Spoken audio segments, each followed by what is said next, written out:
નમસ્તે વિદ્યાર્થી મિત્રો, ધોરણ 5 ગણિતમાં આપણે આજે આગળ જોશું પાઠ 1 તમારો રાષ્ટ્રીય ફળ કેરી। બધાની પાઠ્યપુસ્તક સાથે રાખશે। પાઠ્યપુસ્તકમાં પેજ નંબર આપણે ક્યાં પૂછ્યા હતા તો કે 3 1 અને 2 પેજ ઉપરના દાખલા જે આપણે જોઈ ગયા તેમજ કેરી વિશે થોડી ઘણી માહિતી આપેલી તે પણ આપણે જોયું।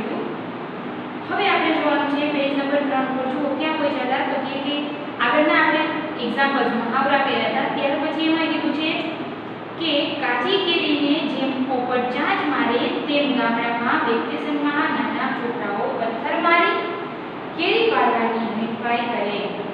છોકરાઓથી જો એકાદ કેરી પડે તો તેઓને પતંગ કાપ્યા જેટલી ખુશી થાય। અરે હા, આ હરીફાઈમાં કેરી તૂટે અને માથા પણ તૂટે, સાથે સાથે લોકોની લીલીછમ લાગણી થોડી રતુંબડી બની જાય અને માતાઓના જીવ કડીકે બંધાયેલા રહે।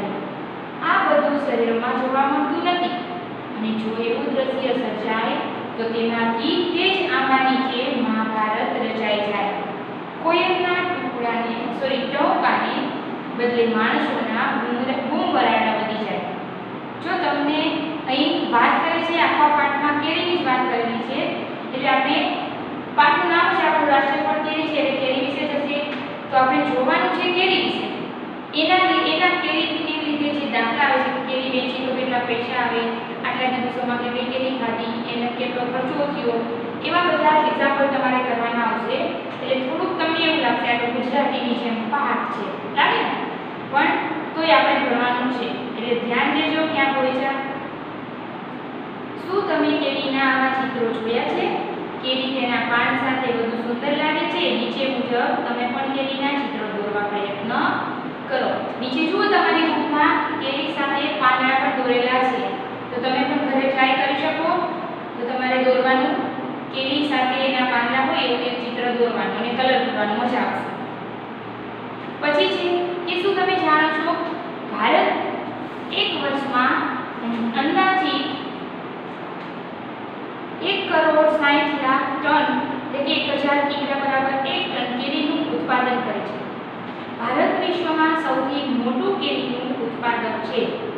ભારતમાં ઉત્તર પ્રદેશ સૌથી વધુ કેરી ઉત્પાદન કરતું રાજ્ય છે। આ વસ્તુ તમારે જનરલ નોલેજમાં કામ આવે, યાદ રાખજો। લીટી કરવી હોય તો કરી લેજો કે ભારતમાં ઉત્તર પ્રદેશ સૌથી વધુ કેરી ઉત્પાદન કરતું રાજ્ય છે। ત્યાર પછી કહે છે કે તમે મોટામાં મોટી કેરી વિશે શું જાણો છો? કે સૌથી મોટી કેરી કેટલા કિગ્રાની કીધી તો કે 3.435 કિગ્રા વજન ધરાવતી આ એક જ કિગ્રા એક જ કેરીનું વજન છે 3.435 એક કેરી જો બાજુમાં ચિત્ર પણ છે ફિલિપાઇન્સમાં રજૂ થઈ હતી। ક્યાં જોવા મળી હતી તો કે ફિલિપાઇન્સમાં, જે લંબાઈમાં 30.48 સેમી, પરિઘમાં 49.53 સેમી અને પહોળાઈમાં 17.78 સેમી હતી। તમે કેરી જોઈ લો કેટલી મોટી છે। ત્યાર પછી કહે છે કે જેન્સીએ કેટલાક આકારોમાં કેરીના ચિત્રો બનાવ્યા। તમે આપેલા નમૂના મુજબ અલગ અલગ આકારોમાં કેરીના ઘાત ચિત્રો બનાવો। જો અહીં તમે ચિત્રમાં જોઈ શકો છો રાઉન્ડ સર્કલની અંદર, વર્તુળની અંદર તેમજ ચોરસની અંદર, ત્રિકોણની અંદર કેરીના એને ચિત્રો બનાવ્યા છે। તો એવા બીજા ઘણા બધા તમે ચિત્રો બનાવી શકો કે ના બનાવી શકો? કે હા, એક ચિત્ર હું તમને અહીં બનાવી આપું છું, જોજો। તમારે પણ ટ્રાય કરવાની તમારી રફ બુકમાં આપણે રાઉન્ડની અંદર ચિત્ર બનાવશું, જોજો। કેરીનો ઉપયોગ કરીએ, એક કેરીનો ઉપયોગ કર્યો આપણે, રાઉન્ડનો ઉપયોગ કર્યો। જો આમ તો કેરી છે,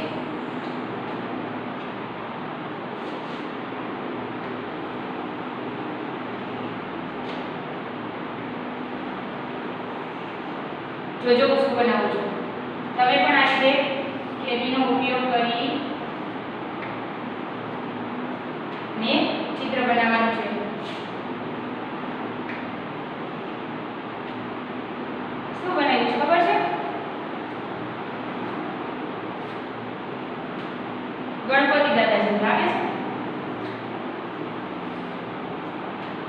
આવું ચિત્ર તમે બનાવી શકો. આ કેરી થઈને એક પ્રકારે કેરીના આકાર આવા હોય, તમને ખબર છે આવી હોય કેરી, આની હોય અલગ પ્રકારની કેરી હોય, એનો ઉપયોગ કરી અને ભાત ચિત્ર બનાવેલા છે. તમારી બુકમાં આપેલા છે એ નથી બનાવ્યું, પણ મેં એક અલગ પ્રકારનું તમને એક ચિત્ર બનાવ્યું છે કે જેમાં કેરીનો ઉપયોગ કરી અને આપણે શું બનાવ્યું કે ગણપતિ દાદા.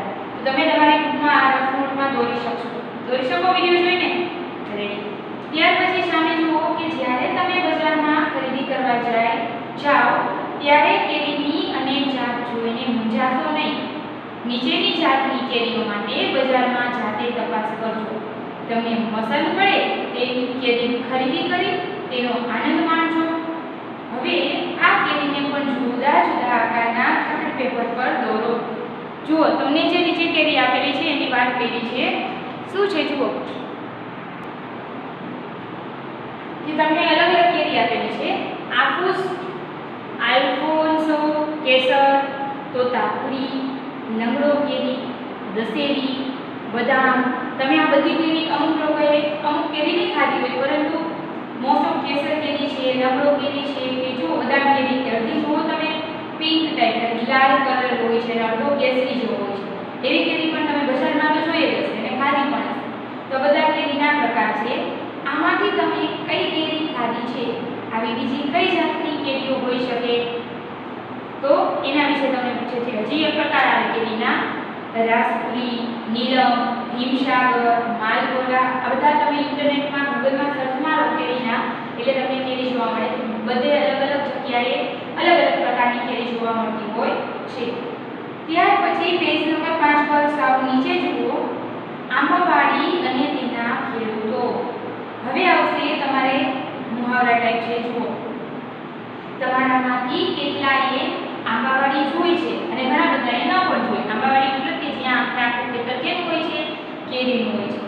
તે તમે ક્યાંય જોઈ છે? તે ટીવી પર કે વાસ્તવમાં જોઈ છે?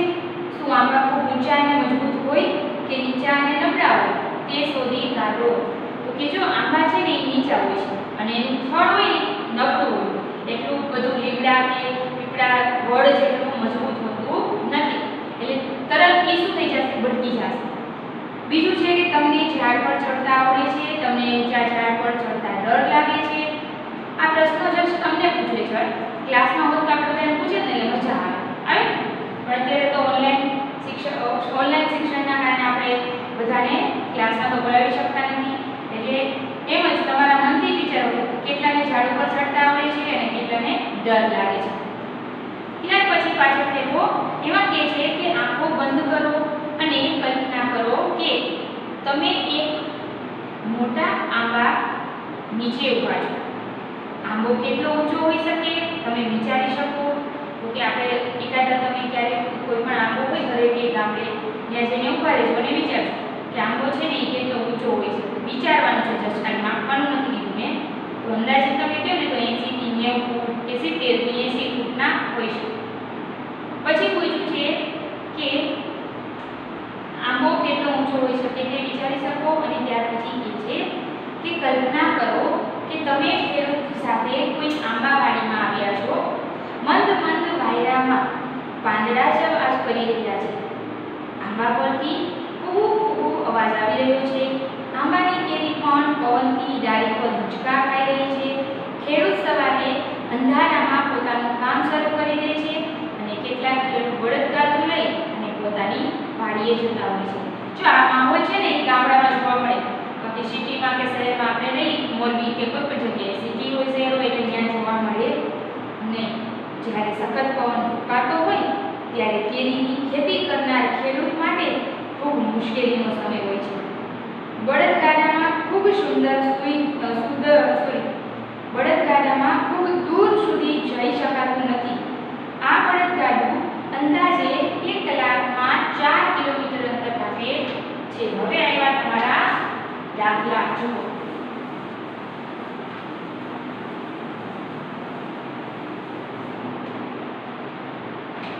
બળદગાડું 1 કિલોમીટરમાં કેટલું અંતર કાપે છે? સોરી 1 મિનિટ 1 કલાકમાં.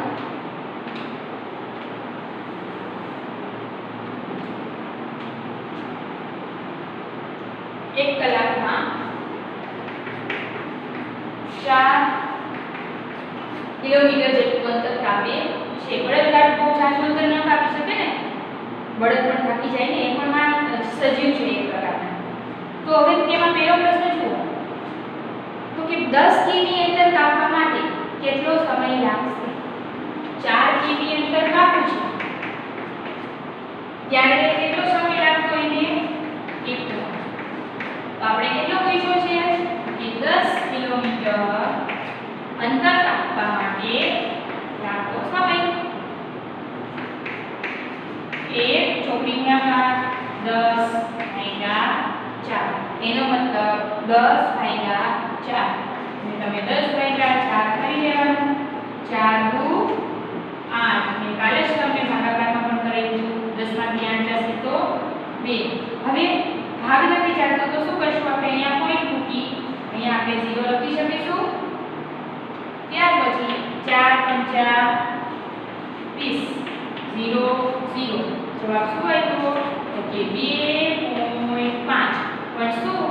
કલાક. 2.5 એટલે શું થયું ખબર છે? 2 કલાક અને માટે સોરી 10 કિમી અંતર કાપવા માટેનો સમય 2.5 કલાક.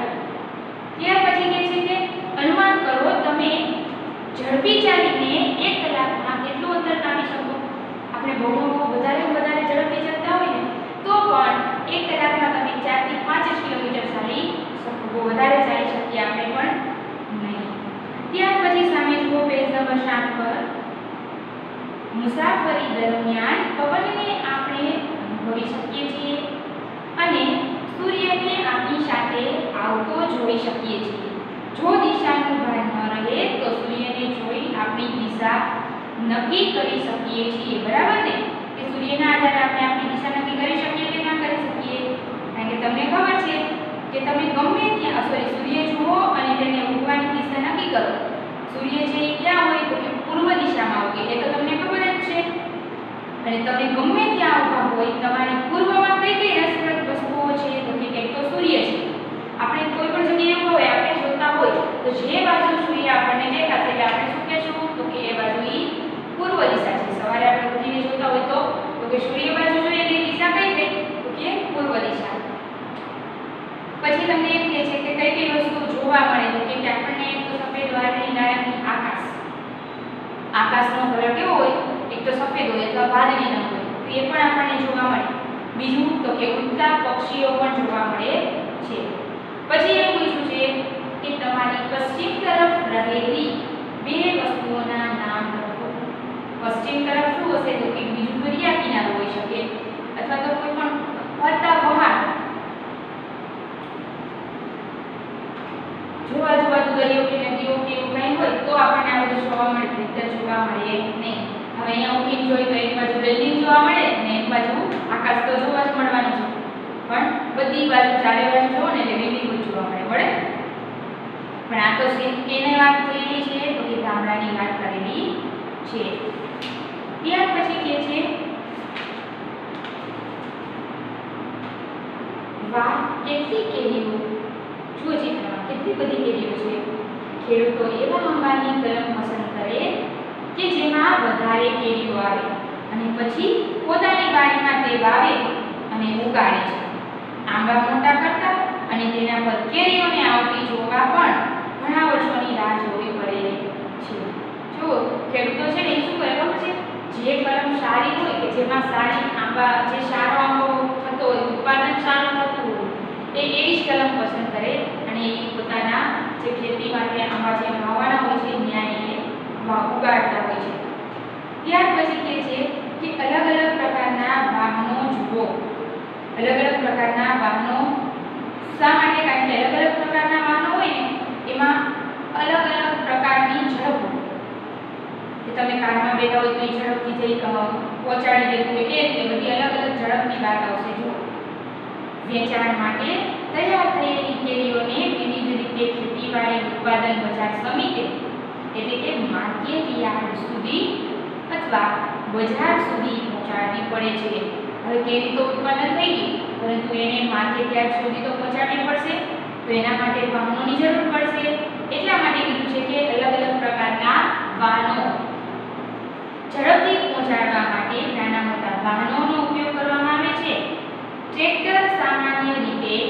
કલાકના 20 કિમીની ઝડપે ગતિ કરે છે. ટ્રેક્ટરની વાત કરી છે એને કે શું કીધું ટ્રેક્ટર છે એ કલાકમાં એટલે કે 1 કલાકમાં 20 કિલોમીટરની ઝડપે ગતિ કરે છે.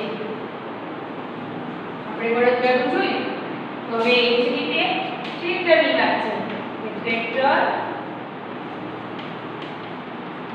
1 કલાકમાં 20 કિમીની ઝડપે ગતિ કરે છે. તો નીચે પાછું કહે છે કે તો આ ટ્રેક્ટર 3 કલાકમાં કેટલું અંતર કાપશે? તો 1 કલાકમાં 20 મતલબ 3 કલાકમાં કેટલું? ચોકડી ગુણાકાર 20 ગુણ્યા 3 છેદમાં 1. 20 ગુણ્યા 3 એટલે કે 20 તરીકે 60 કિમી 60 કિલોમીટર જેટલું અંતર એ કેટલી કલાકમાં કાપશે? 3 કલાકમાં. પ્રશ્ન તમને કોઈ બી પૂછો અહીંયા આપણે જોવાનું છે ખાલી એક વસ્તુ ખબર હોવી જોઈએ કે 1 કલાકમાં કેટલું અંતર કાપે છે કે આટલું અંતર કાપતા કેટલો સમય લાગે છે. બે વસ્તુ આપેલી છે એના આધારે આપણે આખો દાખલો બીજો કરી શકીએ. હવે તમને 3 કલાકની જગ્યાએ 4 કલાક આપ્યું હોય 5 કલાક આપ્યું હોય 10 કલાક આપ્યું હોય તમને ખબર છે કે 1 કલાકમાં આટલા કિલોમીટર અંતર કાપે છે એટલે તમે બીજી કોઈ પણ કલાક માટે તમે અંતર શોધી શકો. પછી જોવાની છે કે 85 કિલોમીટર અંતર કાપવા માટે તેને કેટલો સમય લાગશે? આ જ રીતે પણ ઊંધું થઈ જશે 83 કારણ કે અહીંયા આપણે શું આપેલું છે તો કે અંતર આપ્યું છે તો આપણે અંતર પહેલા લેશું કે 20 કિલોમીટર અંતર કાપવા માટે 1 કલાક સમય લાગે છે. તો પ્રશ્નમાં તમને કીધું છે કે 85 કિલોમીટર માટે કેટલું? 85 ગુણ્યા 1 છેદમાં 20. હા મેં તમને કીધું હતું કે આવા દાખલા આવે તો તમે તમારી બુકમાં કરી શકો વિડિયો જોઈને. મતલબ કે આટલું તમે એમાં બુકમાં આપણને સમાતું નથી પણ તમારે બુકમાં તમે આટલું લખી શકો. પછી નીચે તમને મેં આ કરાવ્યું છે તો તમે આ લખી શકો. ભલે ક્રમ ન આવે આપણે ક્રમની જરૂરિયાત છે નહીં. આ તો જસ્ટ તમારી પ્રેક્ટિસ માટે કીધું મેં. રેડી? બાકી તમારે અત્યારે કાંઈ સાથે સાથે તો લખવાનું છે નહીં એટલે વિડિયો ખાસ કરીને ધ્યાન દેજો. દાખલો મેં કઈ રીતે કર્યો છે એ વસ્તુ મહત્વની છે. બાકી તમને કાંઈ ન આવડે તો વિડિયોમાં તમે જોવામાં ક્યારેક ચૂકાઈ જાય તો તમે ઘરે પછી જાતે એ કરી શકો અને હા મમ્મી પપ્પા પાસે શીખી શકો કોઈને આવડતું હોય તો. પરંતુ કન્ફ્યુઝન થાય એના કરતાં આપણે વિડિયો શાંતિથી જોઈ લેવો. એટલે જોજો દાખલામાં હું શું કરું છું એ ખાસ જોજો. 85 કિલોમીટર બરાબર કેટલા? હવે 85 ગુણ્યા 1 ચોકડી ગુણાકાર માટે અને છેદમાં 20. શું કરશો તો કે 85 ઉપર 85 એને ભાગ્યા આપણે 20 કરવાના છે. તો તમને 85 ભાગ્યા 20 20 ના ઘડિયામાં 85 થી નાનું ક્યાં આવશે તો કે 20 ચોક 80 5 વધશે. હવે શું કરશો? પોઈન્ટ મૂકશો અને અહીંયા શું આવશે? 0 મૂકવાના. 50 થી નાનું ક્યાં આવે તો કે 20 ગુણ્યા 40 50 માંથી 40 જશે એટલે 10. હવે તમારે પોઈન્ટ મૂકીને 0 મૂકવાની જરૂર નથી. હવે ડાયરેક્ટ 0 મૂકી અને ભાગ ચલાવી શકો કે 20 50 100 0 0 જવાબ શું આવ્યો કે 4.25 કલાક. રેડી? મતલબ કે 0.25 એટલે કલાકનો ચોથો ભાગ થયો. કલાકનો ચોથો ભાગ એટલે શું થાય તો કે 60 કલાક હોય. કલાકમાં 60 મિનિટ હોય. 60 નો ચોથો ભાગ એટલે શું થાય? 60 ભાગ્યા 4 એટલે 15 મિનિટ થશે. એનો મતલબ શું થયો અહીંયા 4 કલાક અને 15 મિનિટ એટલો સમય લાગશે. ત્યાર પછી જોઈએ શું કહેવા માંગે છે. પાછળ જુઓ જોઈએ કે આ વાહનોના રેખાચિત્ર દોરો. તમને જે વાહનો આપેલા છે એના ચિત્રો દોરવાના વાત કરેલી છે. જરાક બે જોઈ લઈએ પછીના દાખલા છે એ પછી જોશું. જુઓ આ વાહનોના રેખાચિત્ર દોરો.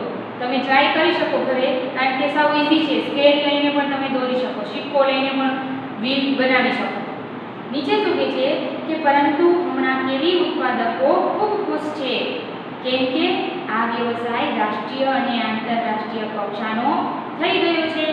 આપણી કેરી દેશના વિવિધ રાજ્યોમાં અને વિદેશમાં પણ જાય છે.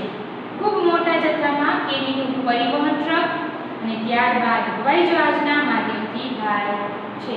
હવે કેરી વિશેની વાત તમને આપેલી છે કે આંતરરાષ્ટ્રીય કે રાષ્ટ્રીય દેશમાં કોઈ બધી જગ્યાએ કેરીના શું કહે છે કે મોટા જથ્થામાં કેરીનું પરિવહન થાય છે. ટ્રક દ્વારા થતું હોય, હવાઈ જહાજ દ્વારા થતું હોય.